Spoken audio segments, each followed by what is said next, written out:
Bonjour à tous et bienvenue sur la Voie des relations. Donc, comme vous le savez, on est dans la saison 2 des podcasts vidéo. Pour ceux qui ne connaissent pas la plateforme, la Voie des relations est une communauté de personnes qui apprennent à bien vivre leurs relations. Je crois qu'il est impossible de réussir complètement sa vie sur Terre sans interaction profonde avec les hommes et avec Dieu.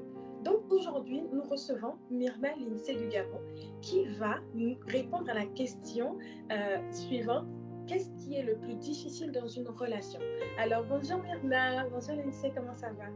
Ma Safi. Comment vas-tu? Ma Safi comme ça en direct, mais écoute, c'est question d'habitude. D'accord, t'inquiète ma Lily. Voilà, on va faire comme d'habitude, ma Lily.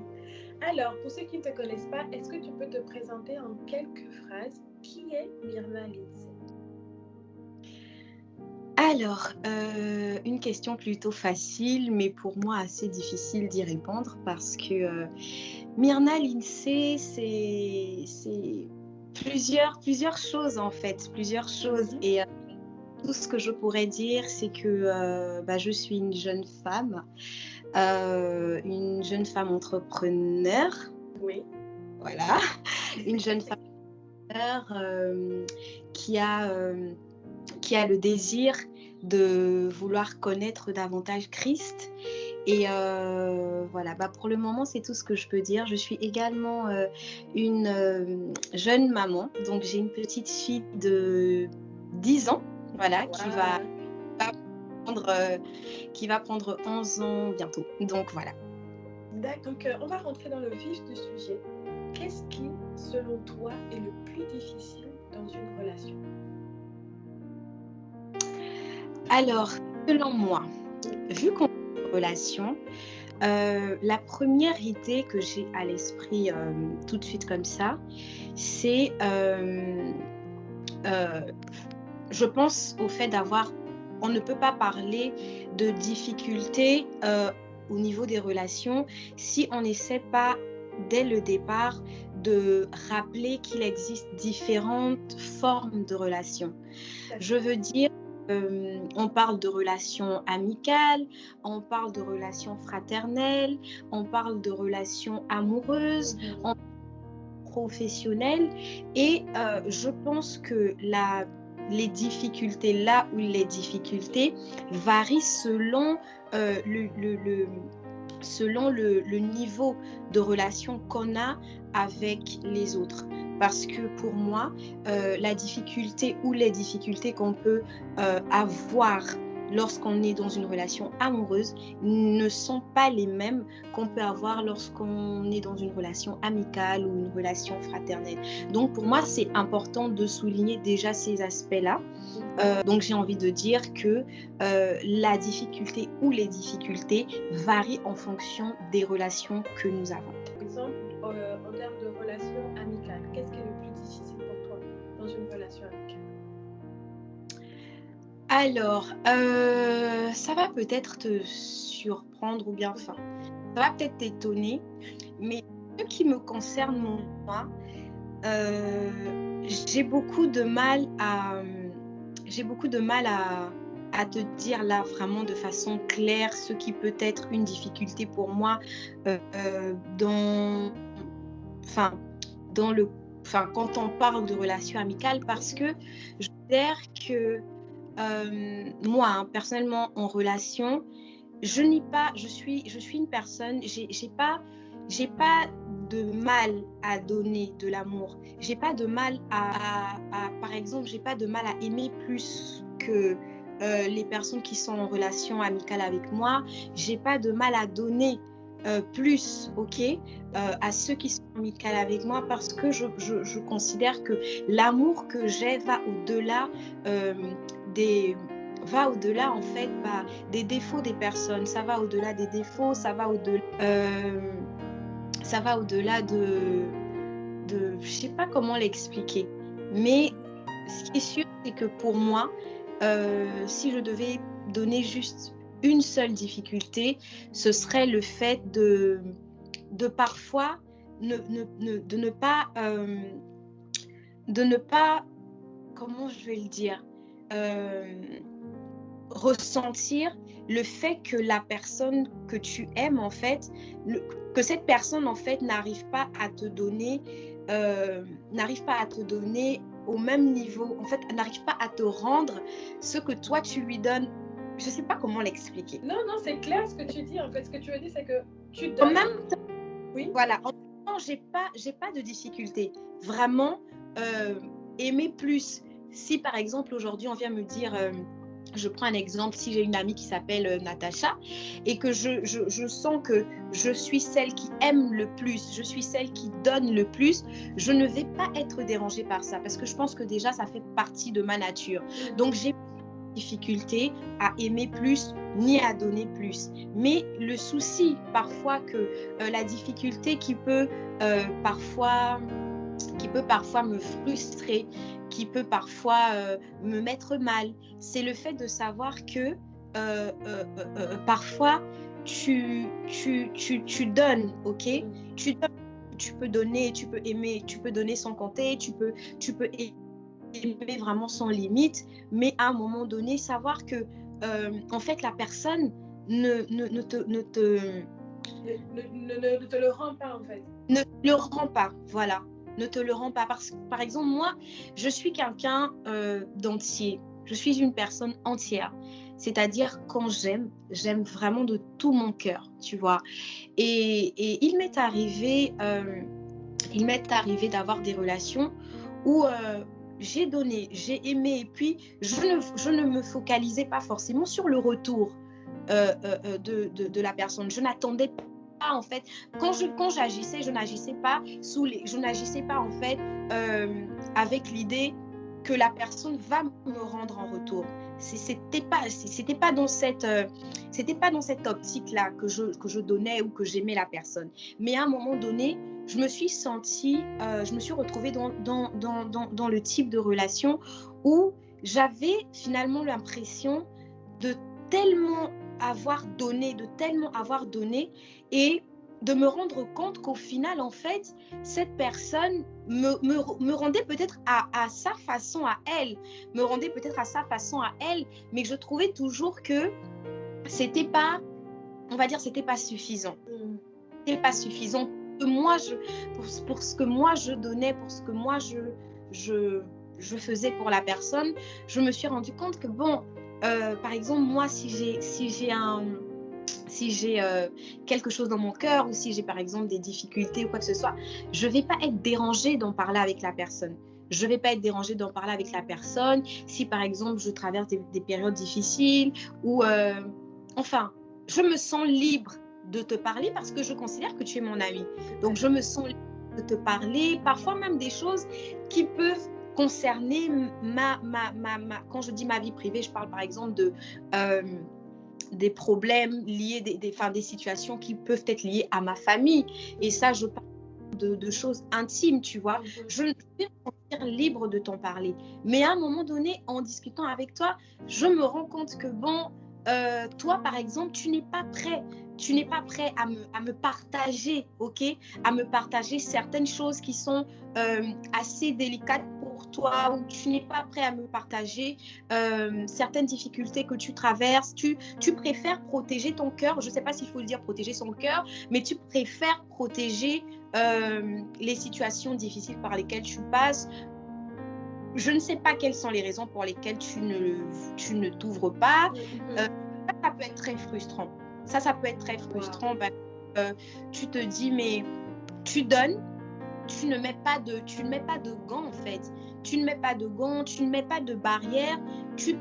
Limite, tu te livres, tu vois. Tu te livres parfois totalement.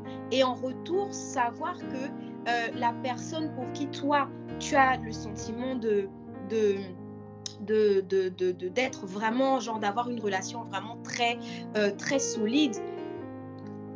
Même pas imaginer en fait, juste ressentir que cette personne-là n'est pas capable en fait de faire de même pour toi, c'est pour moi de mon point de vue l'une des difficultés en fait, en tout cas en amitié.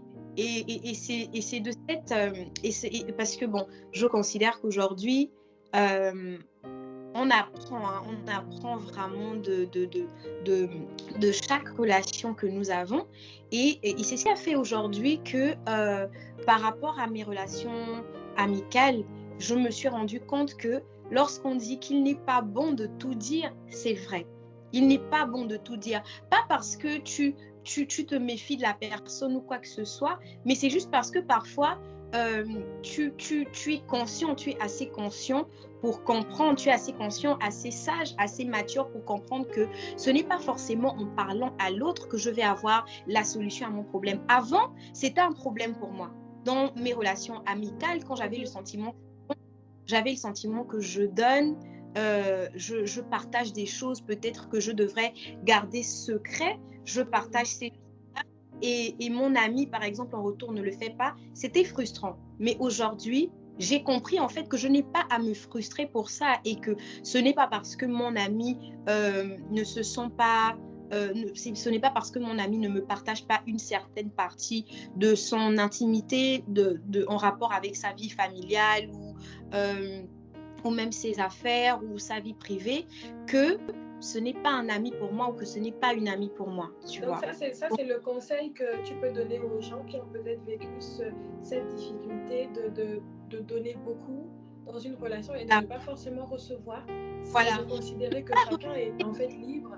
Exactement. Voilà. Ne pas regretter le fait de donner, de ne pas regretter le fait d'ouvrir son cœur en fait. Et d'ailleurs même, tu le dis très souvent sur la voie des relations, je pense, c'est on peut garder son cœur, mais garder son cœur ne veut pas dire fermer son cœur. D'accord ? Voilà. Donc, pour moi, vraiment, le conseil que je pourrais donner à quelqu'un qui se sentirait, qui peut-être se retrouverait dans la même situation que moi, c'est de ne pas se sentir frustré du fait de ne pas recevoir ce que... de ne pas recevoir à la même mesure de ce qu'on donne. Parce que c'est pas ça finalement qui définit si une amie est vraie ou si une amie n'est, ou si un ami est vrai. Donc ce serait ça en fait, vraiment dire à quelqu'un d'être soi en fait, d'être soi.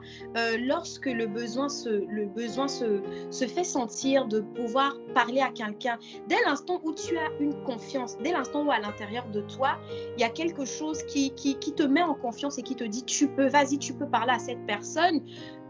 Fais-le, n'hésite pas parce que tu ne sais pas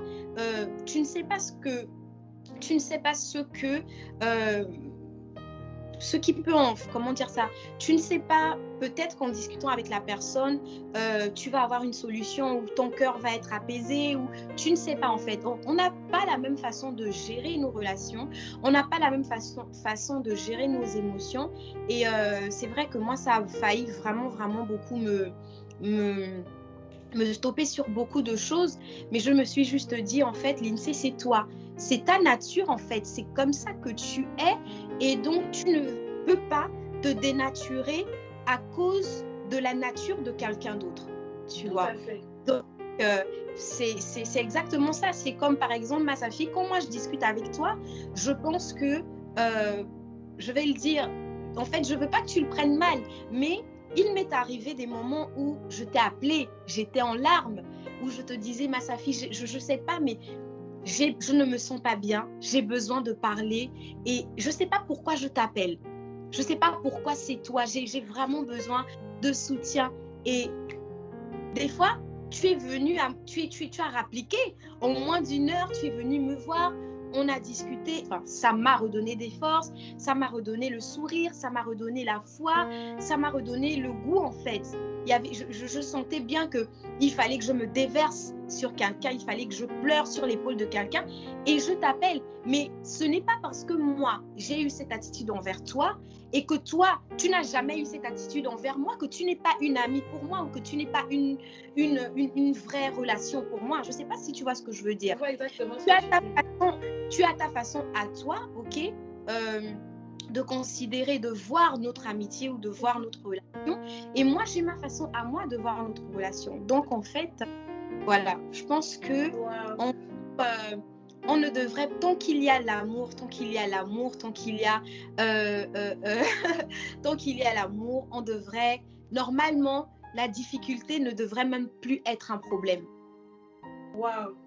Ouais. Waouh!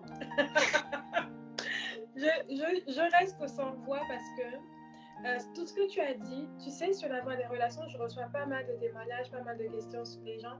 Et cette situation-là, de donner tellement et de recevoir très peu, a vraiment brisé beaucoup de relations, a vraiment frustré beaucoup de personnes. Et je pense que quand ils vont écouter ce podcast, ils vont se dire en fait, il ne faut pas se dénaturer à cause de la nature de l'autre. Il faut rester soi-même. Si tu sais que tu peux donner 100%, alors, et l'autre te donne 20%, peut-être que les 20% que l'autre te donne, ce sont ses 100% à elle en fait. Voilà. Donc en fait, rester juste soi-même dans la relation, comme tu as dit, tant qu'il y a l'amour, la difficulté ne devrait pas être un problème. Wow. Exactement. Vraiment, merci. Merci beaucoup d'avoir pris ce temps de nous partager ton expérience, de partager ce que tu avais dans ton cœur et d'avoir parlé aussi sincèrement et avec ces mots qui m'ont touchée personnellement et je crois qu'ils vont toucher aussi plusieurs personnes. Ça va être disponible donc sur YouTube exclusivement en vidéo et également sur Dorema en audio dans quelques jours. Donc, restez vraiment connectés et merci beaucoup Malili d'avoir pris ce temps. Un dimanche après-midi. Le privilège vraiment de pouvoir m'exprimer sur la voie des relations. Tu fais un travail extraordinaire et je n'ai de cesse de te le dire d'ailleurs. J'aime beaucoup ce que tu fais, j'aime beaucoup ce que tu présentes et vraiment je dis merci à Dieu surtout pour ta constante parce que aujourd'hui là, c'est pas facile vraiment pour les sociaux, de gérer vraiment, je sais que d'ailleurs c'est toi qui gères tout ce que tu fais, question com, question, vraiment, quand je prie pour toi, je dis Seigneur, que tu puisses l'aider en fait à garder cette constante parce que vraiment, la voie des relations est réellement une plateforme bénissante. Amen. Moi, avant, j'aurais dit, bon, ça, c'est pas ma gamme de plateformes et tout, mais tu ne peux pas savoir à quel point moi, ça m'aide, ça travaille en moi, ça m'a permis de vraiment comprendre les relations autrement et vraiment que Dieu te bénisse pour l'œuvre que tu as accomplie, parce que tu le fais vraiment pour plus que toi. Alors que Dieu te bénisse et que la voie des relations aille vraiment à une autre dimension, Amen. touche l'extrémité de la terre et touche des hommes afin que leur relation soit de plus en plus solide et vivante et voilà. Et tout cela à la gloire de Dieu. Amen. Waouh, merci Malili. Je te fais des gros bisous. Mouah.